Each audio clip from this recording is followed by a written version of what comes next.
Is The Witcher 3 Wild Hunt the greatest open world game ever made? Well, if you consider the amount and depth of Easter eggs and hidden references found during the game, then the answer is pretty much clear. The game has hundreds of Easter eggs that probably required hours of dedication from the developers of the game, so kudos to them. Literally, there are Easter eggs about films, TV, music, history, other video games, literature, art, and pretty much anything you can think of. Fascinating story. Any chance you're nearing the end? And so, without any further delay, here are some of the best Easter eggs that appear throughout the game. Number 1. Jackie Chan and the Drunken Master. It is very likely that the maestro in The Witcher 3 Wild Hunt is a nod on Jackie Chan's 1978 hit film, as his fighting capabilities strongly resemble the protagonist's portrayal of the infamous Drunken Fist. The Drunken Master was the reigning fist-fighting champion of Toussaint. Drinking was the maestro's remedy for crippling shyness, and he never did anything sober, spending most of his time to maintain his drunken state at the Buclear port. As the fighting champion, he imposed his own code onto challengers and never fought anyone who didn't drink. And so if you as Geralt want to fight the champion, you have to first get drunk. Same thing happened in Jackie Chan's film, because when the character in the film used to drink, his fighting abilities improved drastically. Number 2. Cyberpunk. Yes, Siri was talking about Cyberpunk 2077. In fact, here is the exact piece of dialogue outspoken by Siri. People there had metal in their heads, waged war from a distance, using things similar to megascopes. And there were no horses. Everyone had their own flying ship instead. Siri, stop fooling around. This is a clear reference to the Cyberpunk game, which is in fact produced by the same gaming company. Number 3. Fight Club. During the quest Fist of Fury in Novigrad, Geralt can find a man called Durden the Tailor. This is a reference to Tyler Durden, the character of the novel and film of the same name, Fight Club, who is portrayed by Brad Pitt in the film, even though we do not talk about it.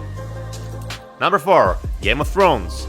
In the ruined fortress of Caer Anmalt, there exist sky cells, prison cells with sheer drops on one side in place of a wall. One of the cells contains the body of a dwarf. This is a direct reference to the character of Tyrion Lannister from the Game of Thrones TV series, where Tyrion found himself imprisoned in such a cell during Season 1. Upon examining him, Geralt says, "Sky cells? Nice idea for a prison without bars. Shame he didn't know how to fly." Number 5. Lord of the Rings. When you toss the dwarf during the heist quest in Heart of Stone, this is a reference to when Aragorn tosses Gimli during the Battle of Helm's Deep at the Gate. Also, when you recruit Zoltan to defend Kaer Morhen, he says, "You have me and my axe." And of course, in the Blood of Wine expansion, you can find a notice by Smeagol Serkis, mentioning his precious golden spoon. This is another reference to the Lord of the Rings, since Andy Serkis is the actor who portrayed Smeagol, aka Gollum in the Lord of the Rings, and the precious golden spoon is a reference to Smeagol's precious The One Ring. Moving on. Number 6. The Hobbit. During the quest The Lord of Undvik at the Skellige Isles, you can find a cave with 3 trolls discuss about cooking their soup. This also seems to be a reference to the 3 trolls that were arguing how to cook Thorin Oakenshield and his company of dwarves in The Hobbit. And also, the blacksmith Willis in White Orchard mentions a dragon sleeping on lots of gold during the quest Twisted Firestarter, possibly referencing Smaug, the dragon from The Hobbit. Number 7, and probably the funniest one, Winnie the Pooh. Yes, you heard that right. In the Blood and Wine expansion, halfway between Dulcinea Windmill and Coronada, you can encounter a bear wearing a ragged red shirt, which is a reference to Winnie the Pooh. Number 8. The Godfather. At the beginning of the game, when discussing the summons of the Emperor of Nilfgaard, Vesemir says, "An offer one can't refuse." And nod to Marlon Brando's iconic line as Vito Corleone from the first Godfather film. I'm gonna make him an offer he can't refuse. Moving on to number 9, and Star Wars. And now here is a reference to a galaxy far, far away. In Skellige, there is a quest named The Sad Tale of the Grossbart Brothers, given by a bounty hunter called Jango Fett, a direct reference to the bounty hunter named Jango Fett from the Star Wars universe. Number 10. Time of Contempt. Near Oxenford, Geralt may find a man who has a wyvern in a cage. The man claims that the wyvern is in fact a basilisk, and Geralt may call him out on the fraud.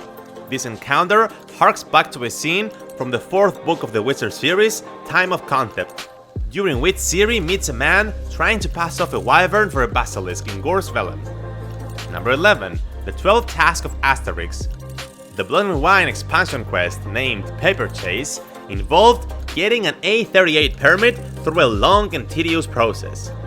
Asterix, on the other hand, must face a similar challenge, similar down to the permit name, when he is at the place that sends you mad, which is itself a parody of French bureaucracy. Number 12. Breaking Bad.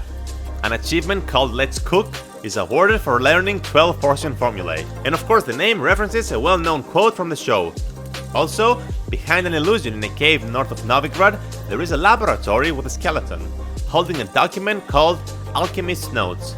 In it, the alchemist is complaining about his assistant, Jester, who had one job. One. Also, the alchemist wrote that it would be better to go out with a bang than to die slowly in a hospital. And now, the name Jester is a nod to Walter White's assistant, Jesse Pinkman. And of course, the lines written in the notes are a reference to words spoken by Walter White himself in the Breaking Bad series.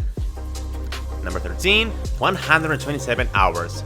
This is one from the film of the same name, starring James Franco, where the titular character has his arm stuck in a rock while rock climbing. In the Witcher 3 game, there's a monster cave with a narrow part that has a skeleton trapped between a rock and the wall by its arm. Moving on to number 14, Tomb Raider.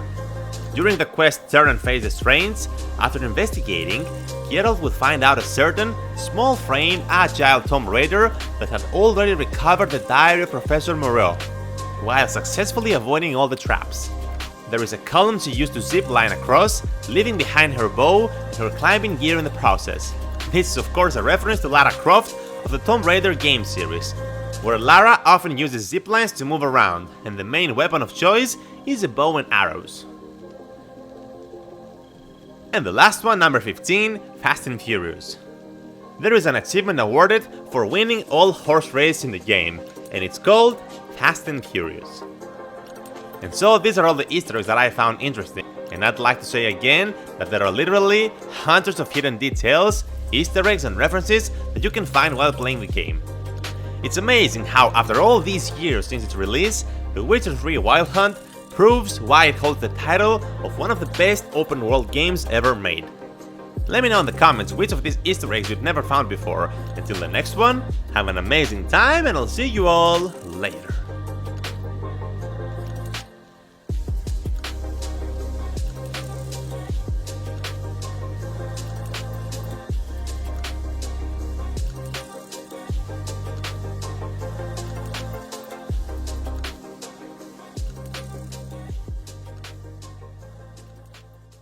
Stop. Can't handle all this gratitude.